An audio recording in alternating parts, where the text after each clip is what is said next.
नमस्कार विद्यार्थी मित्रांनो, आजच्या तासिकेमध्ये तुम्हा सर्वांचं स्वागत आहे.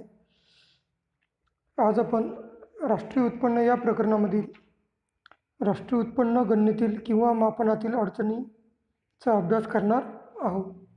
त्याआधी आपण राष्ट्रीय उत्पन्न म्हणजे काय, तसेच राष्ट्रीय उत्पन्नाचा चक्रीय प्रभाव, राष्ट्रीय उत्पन्नाच्या संकल्पना आणि राष्ट्रीय उत्पन्न मोजण्याच्या पद्धती या सर्व घटकांचा अभ्यास केलेला आहे.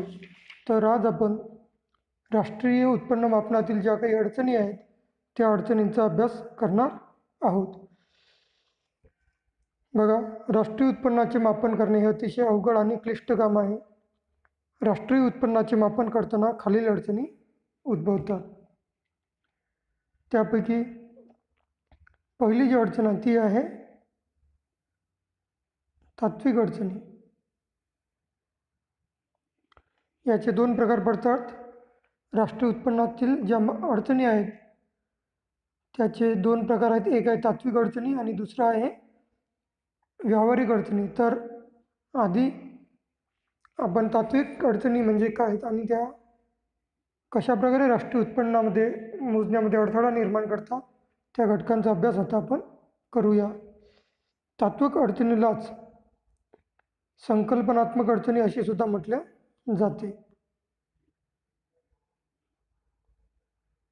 बघा, जे तात्विक अडचण आहे त्यालाच काय म्हटलं की संकल्पनात्मक अडचणी असे सुद्धा या तात्विक अडचणीला म्हटले गेलेले आहे. तर आता या तात्विक अडचणी कुठल्या आहेत ते आता आपण बघूया.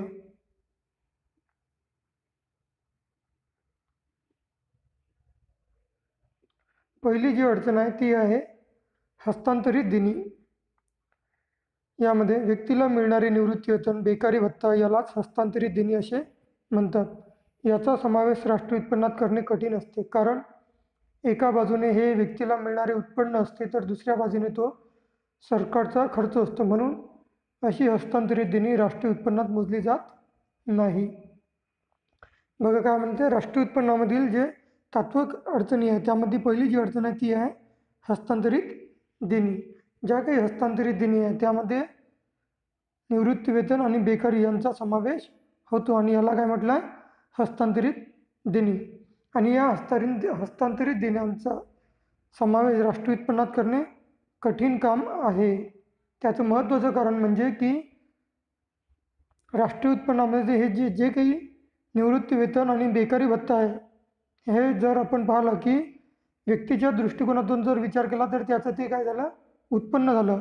म्हणजेच व्यक्तीला मिळणारे ते काय आहे, उत्पन्न आहे. परंतु जर दुसऱ्या बाजूने जर विचार केला तर तो काय सरकारचा खर्च आहे. म्हणजेच एका बाजूने ते व्यक्तीचे उत्पन्न आहे तर दुसऱ्या बाजूने सरकारचा खर्च आहे. म्हणून अशी हस्तांतरित देणी राष्ट्रीय उत्पन्नात मोजली जात नाही.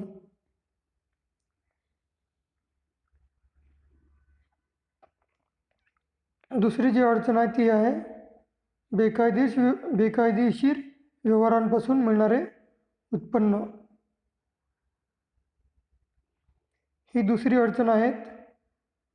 यामध्ये जुगार, काळ्या बाजारातील खरेदी विक्री, तस्करी इत्यादी बेकायदेशीर व्यवहारांपासून मिळणाऱ्या उत्पन्नाचा समावेश राष्ट्रीय उत्पन्नात केला जात नाही. अशा सर्व वस्तूंना मूल्य असते व त्या उपभोक्त्यांच्या गरजा देखील भागवितात. अशा उत्पन्नात सरकारी मान्यता नसल्याने त्याचा समावेश राष्ट्रीय उत्पन्नात केला जात नाही. तेवढ्या प्रमाणात राष्ट्रीय उत्पन्नाचे न्यून अनुमान होते. बघा, जसं बेकायदेशीर व्यवहार म्हणजे काय की ज्या व्यवहाराला सरकारने कुठल्याही प्रकारे मान्यता दिलेली नाही असे जे काही व्यवहार असतील त्या व्यवहारांचा समावेश किंवा त्या व्यवहारापासून जे उत्पन्न मिळते त्या उत्पन्नाचा समावेश राष्ट्रीय उत्पन्नाच्या गणनेमध्ये होत नाही. जसं जुगार असेल, काळ्या बाजाराची खरेदी विक्री असेल किंवा तस्करी असतील, हे सर्व काय झाले, बेकायदेशीर व्यवहार झाले. म्हणजे याला सरकारची मान्यता आहे का तर नाही. म्हणून अशा ज्या बेकायदेशीर बाबी आहेत त्या बाबीपासून जे उत्पन्न मिळते त्याचा समावेश राष्ट्रीय उत्पन्नात केला जात नाही. परंतु जर विचार केला तर या सर्व वस्तूंना काय असते, मूल्य असते. आणि त्या वस्तूंपासून उपभोक्त्यांच्या गरजा देखील पूर्ण होत असतात. म्हणजेच या वस्तूंना मूल्य आहे, तसेच त्यापासून व्यक्तींच्या गरजा देखील पूर्ण होत असतात. परंतु या सर्व घटकांना सरकारी मान्यता नसल्यामुळे त्याचा समावेश राष्ट्रीय उत्पन्नात केला जात नाही. म्हणून तेवढ्या प्रमाणात राष्ट्रीय उत्पन्नाचे काय होते, न्यून अनुमान होते. म्हणजेच ज्या प्रमाणात राष्ट्रीय उत्पन्नाचे मापन व्हायला पाहिजे त्यापेक्षा कमी प्रमाणात राष्ट्रीय उत्पन्नाचे मापन होते. ही एक दुसरी अडचण आहे. त्यानंतर तिसरी जी अडचण आहे ती आहे विनामूल्य सेवा.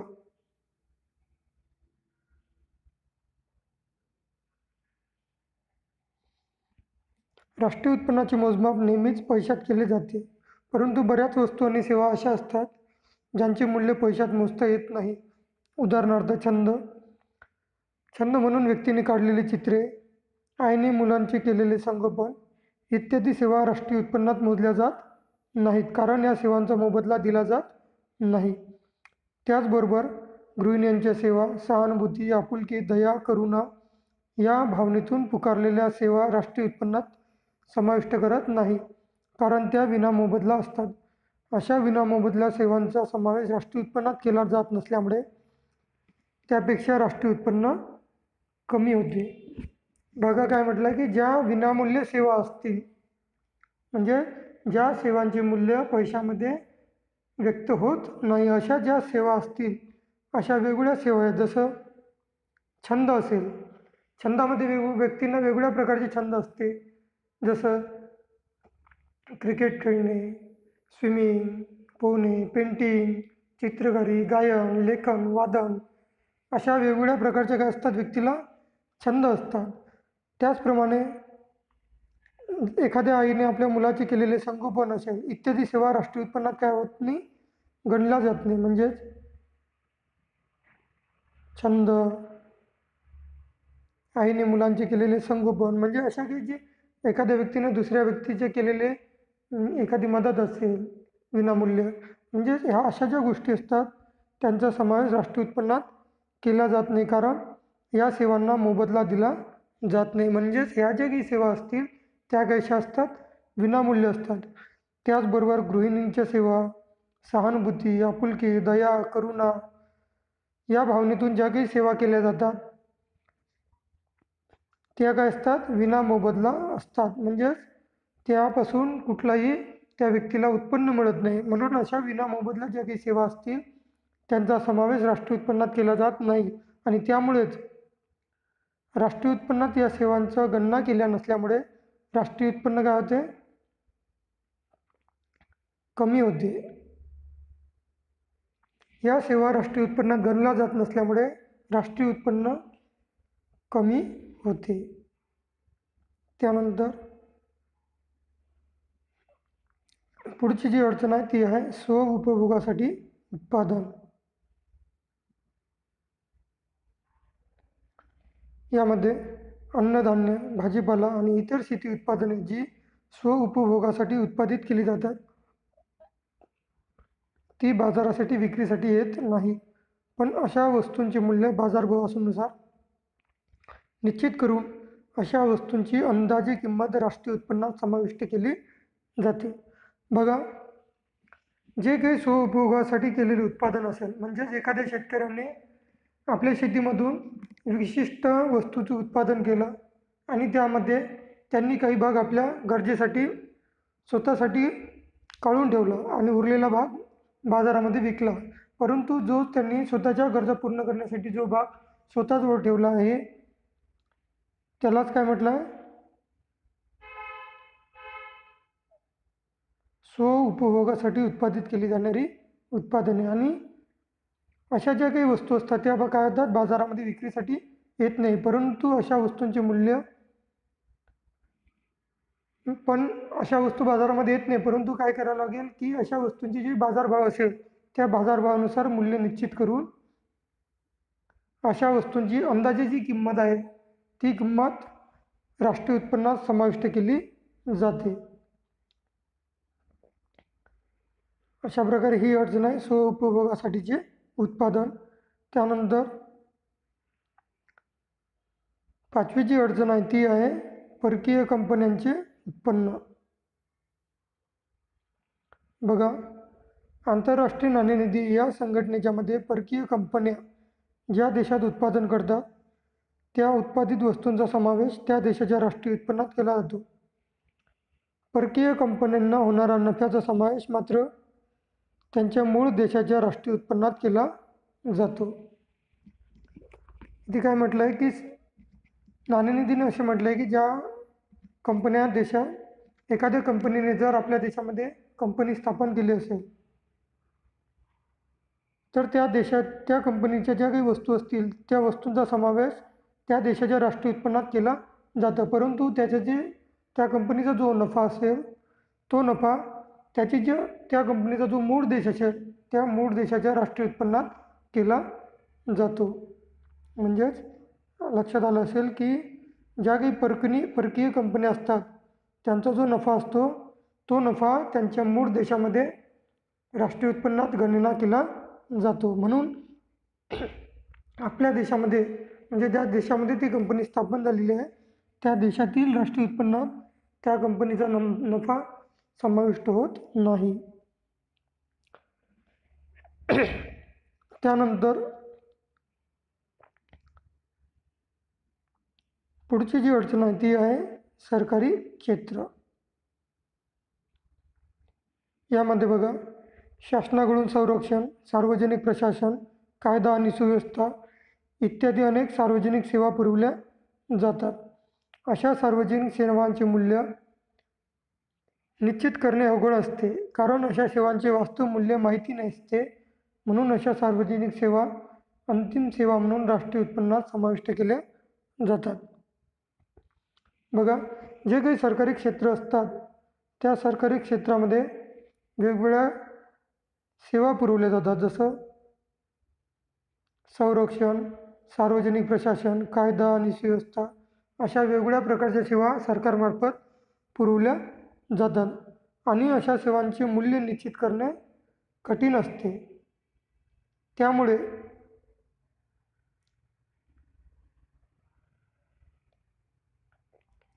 अशा सेवांचे जे काही वास्तव मूल्य असते ते वास्तव मूल्य माहीत नसल्यामुळे अशा सार्वजनिक सेवांची अंतिम जी सेवा असेल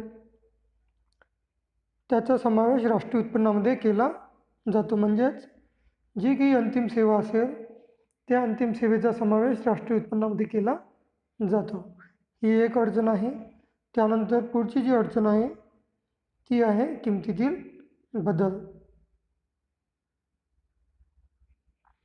बघा, किमतीत होणाऱ्या बदलामुळे राष्ट्रीय उत्पन्नाचे मापन करताना अडचणी येतात.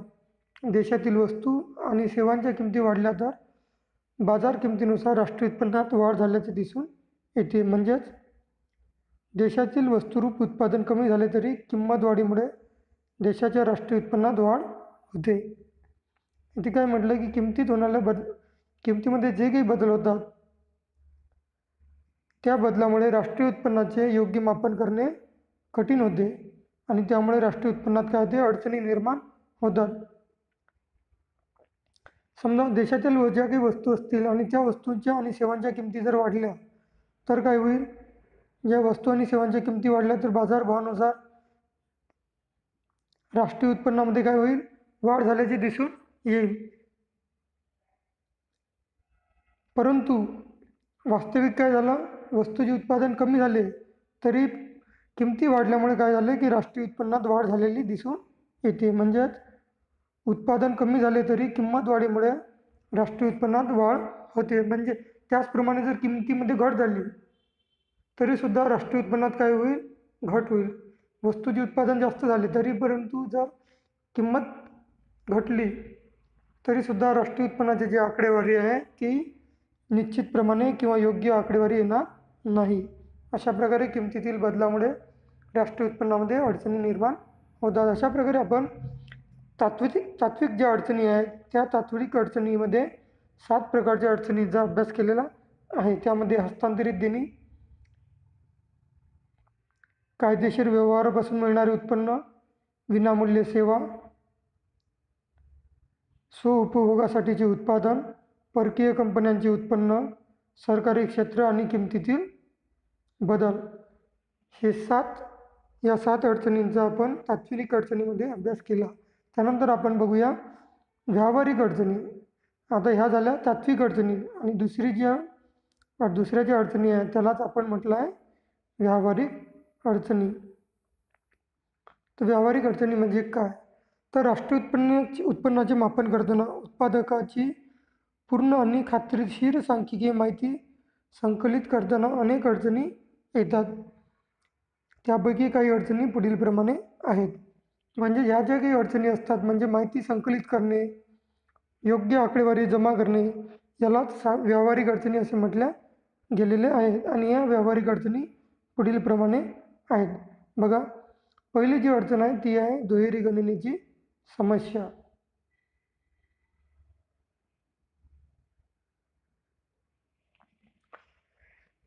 राष्ट्रीय उत्पन्न मोजताना येणारी सर्वात मोठी अडचण म्हणजे दुहेरी गणना होय.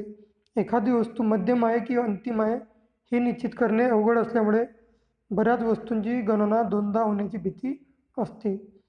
त्यामुळे वास्तविक राष्ट्रीय उत्पन्न अनेक पटीने अधिक दिसते. उदाहरणार्थ, बेकरीत जे पीठ वापरले जाते त्याला मध्यम वस्तू संबोधले जाते, परंतु तेच पीठ जर कुटुंबाकडून वापरले गेले तर अंतिम वस्तू म्हणून गणले जाते. बघा, आता काय म्हटलं आहे की दुहेरी गणनेची समस्या ही व्यावहारिक अडचण आहे. म्हणजे अतिशय महत्त्वाची ही अडचण आहे की ज्यामुळे राष्ट्रीय उत्पन्नाचे जे आकडेवारी असते ती आकडेवारी वास्तविक या आकडेवारीपेक्षा मागे पुढे होते. समजा एखादी वस्तू मध्यम आहे की अंतिम आहे हे निश्चित करणे अवघड असल्यामुळे बऱ्याच वस्तूंची गावती दोनदा गणना होण्याची भीती असते. आपण पाहिलं की काही वस्तू काय असतात, मध्यम असतात आणि काही वस्तू अंतिम असतात.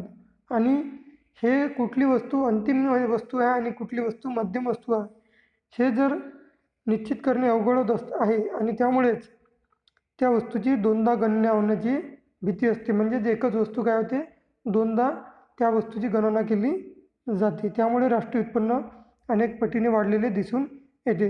जसं की बेकरीमध्ये जे पीठ आहे त्या पिठापासून त्या बेकरीमधील जे पीठ आहे ते झालं मध्यम वस्तू, परंतु कारण त्या पिठापासून ते अंतिम वस्तू काय तयार करतात, ब्रेड तयार करतात.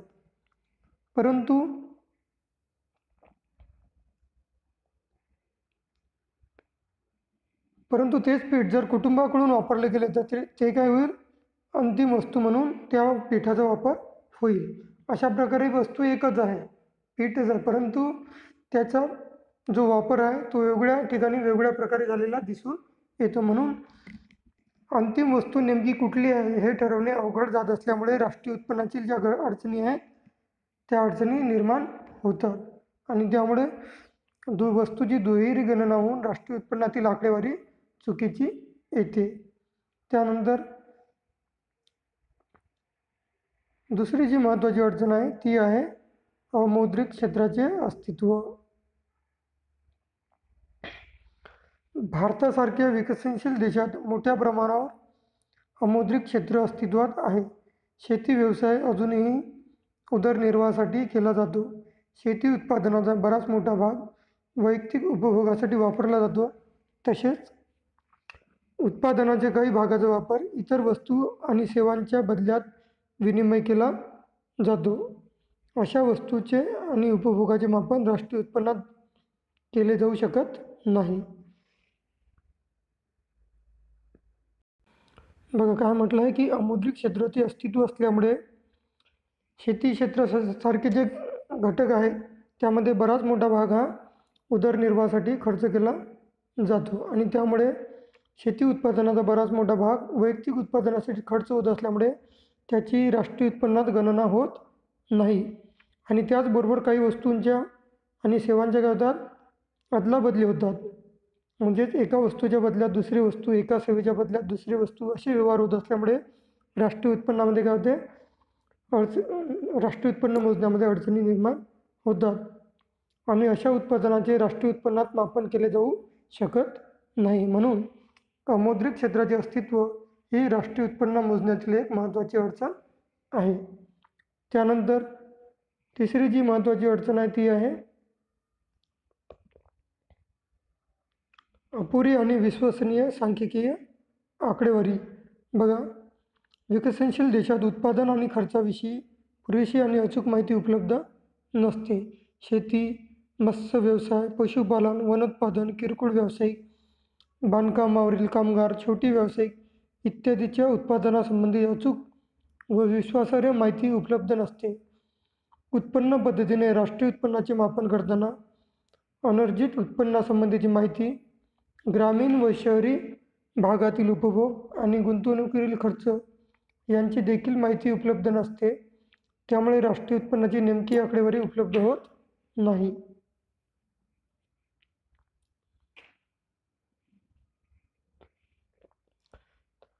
तर बघा, हे जी अडचण आहे ही खूप मोठी अडचण आहे की ज्यामुळे अपुरी व अविश्वसनीय सांख्यिकी आकडेवारी असल्यामुळे राष्ट्रीय उत्पन्नात योग्य आकडेवारी मिळत नाही. जसं आपल्या देशामध्ये जर विचार केला की शेती असेल, मत्स्य व्यवसाय असेल, पशुपालन असेल, वनोत्पादन असेल, किरकोळ व्यावसायिक असेल, बांधकामावरील कामगार असेल, छोटी व्यावसायिक असेल इत्यादीच्या उत्पादनासंबंधीची जी आकडेवारी असेल ते अचूक आकडेवारी उपलब्ध होत नाही. म्हणून राष्ट्रीय उत्पन्नाचे मापन करताना अनर्जित उत्पन्नासंबंधी माहिती मिळत नाही. त्याचप्रमाणे ग्रामीण व शहरी भागातील उपभोग व गुंतवणुकीवरील खर्च म्हणजेच ग्रामीण आणि शहरी जो भाग आहे त्यामध्ये उपभोग आणि गुंतवणुकीवरील खर्च हा सुद्धा नेमका किती आहे याची सुद्धा माहिती उपलब्ध होत नाही. त्यामुळे राष्ट्रीय उत्पन्नाची नेमकी आकडेवारी उपलब्ध होत नाही. म्हणजेच राष्ट्रीय उत्पन्न मोजण्याकरिता जी निश्चित आकडेवारी मिळायला पाहिजे ती निश्चित आकडेवारी मिळत नाही. म्हणून राष्ट्रीय उत्पन्न जे आहे ते योग्य प्रकारे राष्ट्रीय उत्पन्न आपण काढू शकत नाही. त्यानंतर पुढची जी अडचण आहे ती आहे घसारा. याआधी आपण घसारा म्हणजे काय ते अभ्यासलेला आहे. तर आता राष्ट्रीय उत्पन्नामध्ये घसाऱ्यामुळे राष्ट्रीय उत्पन्न मापनामध्ये अडचणी निर्माण होतात. बघा, यामध्ये काय म्हटलं की भांडवली वस्तूंच्या वापरामुळे भांडवली वस्तूंची जी झीज होते त्याचे मापन करणे अवघड असते. उत्पादन प्रक्रियेमध्ये वापरल्या जाणाऱ्या भांडवली वस्तू व यंत्रसामग्रीची होणारी झीज म्हणजेच घसारा होय. भांडवली वस्तू व यंत्रसामग्रीची होणारी झीज, भांडवली मालमत्तेचे तांत्रिक आयुष्य, भांडवली वस्तूंचा वापर, वस्तूचे स्वरूप, वस्तूची नियमित आणि काळजीपूर्वक देखभाल इत्यादी अनेक गोष्टींवर अवलंबून असते. त्याचप्रमाणे भांडवली वस्तू या वेगवेगळ्या प्रकारच्या असल्यामुळे घसारा मोजण्यासाठी एकसमान, सामायिक, स्वीकार्य असे प्रमाणदर अस्तित्वात नाही. घसारा मोजण्यासाठी बऱ्याच गोष्टी गृहीत धराव्या लागतात. त्यामुळे घसाऱ्याची अचूक रक्कम उपलब्ध होणे अवघड असते. बघा, राष्ट्रीय उत्पन्न मापनातील ही एक महत्त्वाची अडचण आहे. म्हणजेच राष्ट्रीय उत्पन्नामध्ये घसाऱ्यामुळे बऱ्याच आकडेवारीमध्ये तफावत येते. जर आपण पाहिलं की ज्या काही भांडवली वस्तू असतात त्या भांडवली वस्तूंची काय होते झीज होत असते आणि त्या भांडवली वस्तूंची होणारी झीज म्हणजेच काय आहे घसारा. अशा प्रकारे जो काही घसारा आहे किंवा भांडवली वस्तूंची होणारी झीज आहे त्या भांडवली वस्तूंची झीज वेगवेगळ्या कारणामुळे होत असते. जसं त्या वस्तूंचे तांत्रिक आयुष्य, भांडवली वस्तूंचा वापर असेल, वस्तूचे स्वरूप असेल, वस्तूंची नियमित आणि काळजीपूर्वक देखभाल इत्यादी अनेक गोष्टींवर त्या वस्तूची झीज अवलंबून असते. म्हणून भांडवली वस्तू या वेगवेगळ्या प्रकारच्या असल्यामुळे घसारा मोजण्यासाठी एकसमान, सामायिक व स्वीकार्य असे प्रमाणदर अस्तित्वात नाही. अशा प्रकारे वेगवेगळ्या प्रकारच्या भांडवली अस्तित्वात असल्यामुळे एकसमान, सामायिक आणि स्वीकार्य असे प्रमाणदर त्यासाठी अस्तित्वात नाहीत आणि त्यामुळेच घसारा मोजण्यासाठी बऱ्याच गोष्टी काय गृहीत धराव्या लागतात आणि त्यामुळे घसाऱ्याची अचूक रक्कम उपलब्ध होणे कठीण होते किंवा अवघड होते. अशा अनेक अडचणीमुळे जो काही घसारा आहे, वेगवेगळ्या कंपन्यांमध्ये वेगवेगळ्या प्रकारच्या भांडवली वस्तूंचा वापर होतो आणि त्या भांडवली वस्तूंची देखभाल, झीज तसेच त्यांचे आयुष्य हे प्रत्येक भांडवली वस्तूंचे वेगवेगळे असते आणि त्या प्रत्येक वस्तूंसाठी एकसमान सामायिक आणि स्वीकार्य असे प्रमाणदर अस्तित्वात नाही. त्यामुळे घसारा मोजण्यामध्ये अडचणी निर्माण होतात आणि त्याचमुळे राष्ट्रीय उत्पन्नाची योग्य आकडेवारी उपलब्ध होत नाही. त्यानंतर पुढची जी अडचण आहे ती आहे भांडवली लाभ किंवा भांडवली तोटा. मालमत्ता धारकांना मागणीतील बदलामुळे किंवा बाजारभावात वाढ झाल्यामुळे जो भांडवली लाभ होतो किंवा बाजारभावात घट झाल्यामुळे जो भांडवली तोटा होतो त्याचा समावेश राष्ट्रीय उत्पन्नात केला जात नाही. कारण चालू आर्थिक व्यवहारामुळे हे बदल घडून येत नाही. बघा काय म्हटलं आहे की भांडवली बाजारातील ज्या मागणीतील बदलामुळे ज्या मागणीमध्ये वाढ होईल किंवा घट होईल असे जे काही उत्पादनामध्ये किंवा मागणीमध्ये वाढ किंवा घट होत असतात त्यामुळे ज्या लाभामध्ये काय होईल फरक पडेल. जसे लाभ जर त्या वस्तूपासून बाजारभावामध्ये वाढ झाली तर काय होईल भांडवलापासून मिळणारा लाभ वाढेल. त्याचप्रमाणे बाजारभावात घट झाली तर भांडवली लाभ काही कमी होईल. म्हणजेच बाजारभावानुसार भांडवली लाभामध्ये काय झाला बदल झाला आहे म्हणजे वाढ किंवा घट झालेली आहे. म्हणून अशा प्रकारे जो बाजारभावानुसार भांडवली लाभ आणि भांडवली तोटा होतो त्याचा समावेश राष्ट्रीय उत्पन्नात केला जात नाही. कारण तो काय झाला चालू आर्थिक व्यवहारामुळे हे बदल घडून येत नाही.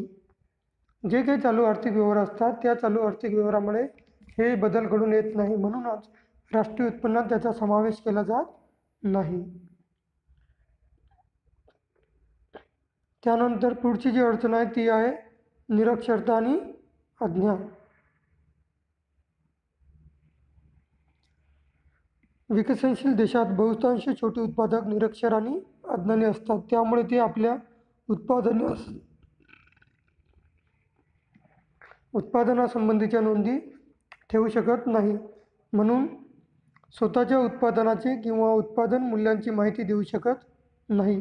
म्हणजे त्यांच्या उत्पादनाचे किंवा अर्जित उत्पन्नाचे अंदाज व्यक्त केले जातात. बघा जे काही विकसनशील देश असतात त्या विकसनशील देशामध्ये बहुतांश किंवा बरेच व्यक्ती काय असतात हे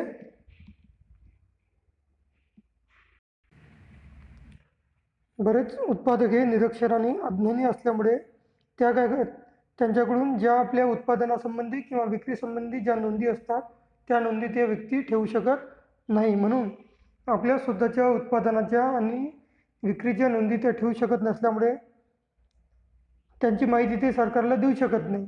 म्हणून काय होईल की त्यांच्या उत्पादनाचे जे अचूक अंदाज आहे अचूक उत्पन्न आहे ते अचूक उत्पन्न सरकारला माहिती होणार नाही आणि त्यामुळे अशा वस्तूंची किंवा असे जे उत्पादन आहे त्याचे फक्त अंदाज व्यक्त केले जातात आणि त्यामुळेच राष्ट्रीय उत्पन्नामध्ये जे की अचूक आकडेवारी मिळायला पाहिजे ती अचूक आकडेवारी मिळत नाही. म्हणून निरक्षरता आणि अज्ञान ही राष्ट्रीय उत्पन्न मोजण्यातील एक महत्त्वाची अडचण आहे.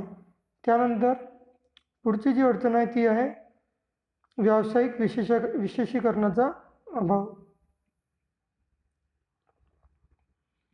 बघा यामध्ये काय म्हटलं आहे की विकसनशील देशात व्यावसायिक विशेषीकरणाचा अभाव असल्याने उत्पादन पद्धतीने राष्ट्रीय उत्पन्नाचे मापन करताना अडचणी येतात. उदाहरणार्थ विकसनशील देशात शेती या प्रमुख व्यवसायाबरोबरच दुग्ध व्यवसाय, कुक्कुटपालन, कपडे शिवणे इत्यादी व्यवसाय देखील करतात. इतर व्यवसायापासून मिळणाऱ्या उत्पन्नाची माहिती राष्ट्रीय उत्पन्नाचे मापन करताना दिली जात नाही. त्यामुळे देशाचे काय होते खरे जे उत्पन्न आहे ते समजत नाही. बघा ही एक महत्त्वाची अडचण आहे की व्यावसायिक विशेषणीकरणाचा अभाव. म्हणजे काय होते की जे काही विकसित देश असतात त्या देशामध्ये प्रत्येक व्यवसायाचं काय झालं असते विशेषीकरण झालेलं असते. परंतु विकसनशील देशामध्ये जे काही विकसनशील देश आहे त्या देशामध्ये व्यावसायिक विशेषीकरणाचा काय असतो अभाव असतो. आता व्यावसायिक विशेषीकरणाचा अभाव असल्यामुळे राष्ट्रीय उत्पन्नाचे मापन करताना अडचणी येतात. आता बघा, जर विकसनशील देशातील एखादा शेतकरी असेल तर शेतकरी काय करेल, त्या शेतीसोबतच आपल्या घरी दुग्धोत्पादनाचा व्यवसाय करेल, कुक्कुटपालन करेल. त्याच प्रकारे त्याचे जे वेगवेगळे व्यवसाय असतील, ट्रॅक्टर असेल, कपडे शिलाई यंत्र असेल, या वेगवेगळ्या घटकांपासून सुद्धा तो आपले उत्पन्न अर्जित करत असतो. त्यामुळे त्या वेगवेगळ्या घटकांपासून त्याला उत्पन्न मिळते, परंतु राष्ट्रीय उत्पन्नाची माहिती फक्त त्याला जेव्हा द्यायची वेळ येते तेव्हा फक्त तो शेतीपासून जे राष्ट्रीय उत्पन्न असते तेवढेच राष्ट्रीय उत्पन्न तो त्या आकडेवारीमध्ये देतो. म्हणून ज्या इतर उत्पन्नापासून, इतर जी शेतीसोबतच जे काही इतर व्यवसाय आहेत त्या उत्पन्नापासून मिळणारी आकडेवारी राष्ट्रीय उत्पन्नाच्या मापनामध्ये तो देत नाही. त्यामुळे देशाचे खरे उत्पन्न समजत नाही. अशा प्रकारे व्यावसायिक विशेषणीकरणाचा अभाव असल्यामुळे राष्ट्रीय उत्पन्नाचे जे खरे उत्पन्न, खरी आकडेवारी आहे ती खरी आकडेवारी माहिती होत नाही. त्यानंतर पुढची जी अडचण आहे ती आहे माल साठ्याचे मूल्य. यामध्ये उत्पादकाकडे कच्चा माल, मध्यम वस्तू, अर्धसिद्ध वस्तू, अंतिम वस्तू यांचा असणारा साठा म्हणजेच मालसाठा होय. मालसाठ्याच्या मूल्यात होणाऱ्या सकारात्मक आणि नकारात्मक बदलांचा समावेश स्थूल राष्ट्रीय उत्पन्नात केला जातो. मालसाठ्याच्या मापनात झालेली चूक अंतिम वस्तूच्या मूल्यात बदल करू शकते. म्हणून मालसाठ्याचे मूल्यमापन काळजीपूर्वक करावे लागते. बघा, ही एक अडचण आहे की मालसाठ्याचे मूल्य. यामध्ये उत्पादकाकडे जो काही कच्चा माल असेल, मध्यम वस्तू असतील, अर्धसिद्ध वस्तू असतील, त्याचप्रमाणे अंतिम वस्तू असतील, यांचा असणारा साठा म्हणजेच काय होय, ते त्या व्यक्तीचा मालसाठा होय.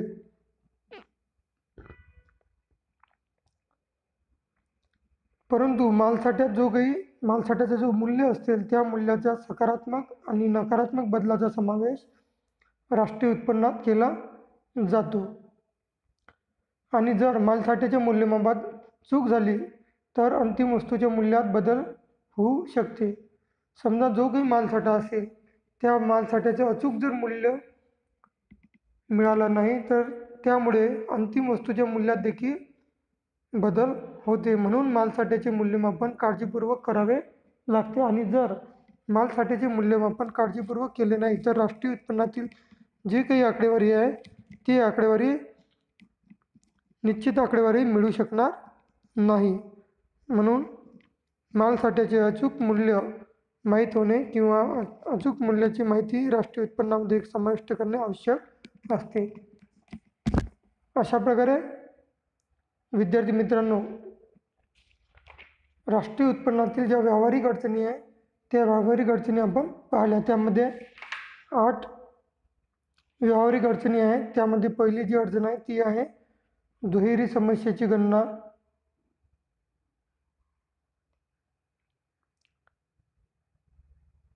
त्यानंतर दुसरी अडचण आहे अमौद्रिक क्षेत्राचे अस्तित्व.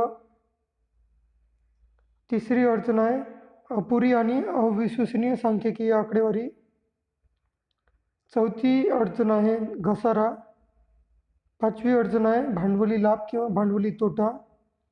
सहावी अडचण आहे निरक्षरता आणि अज्ञान.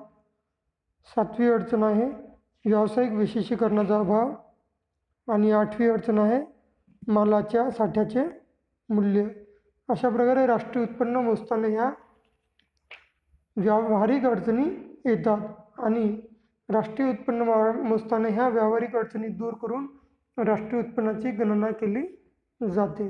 अशा प्रकारे विद्यार्थी मित्रांनो, आजच्या तासिकेमध्ये आपण राष्ट्रीय उत्पन्न मोजताना ज्या काही व्यावहारिक अडचणी येते त्यामध्ये आपण तात्विक अडचणी आणि व्यावहारिक अडचणींची माहिती अभ्यासलेली आहे. उर्वरित घटक पुढील तासिकेमध्ये अभ्यासू. धन्यवाद.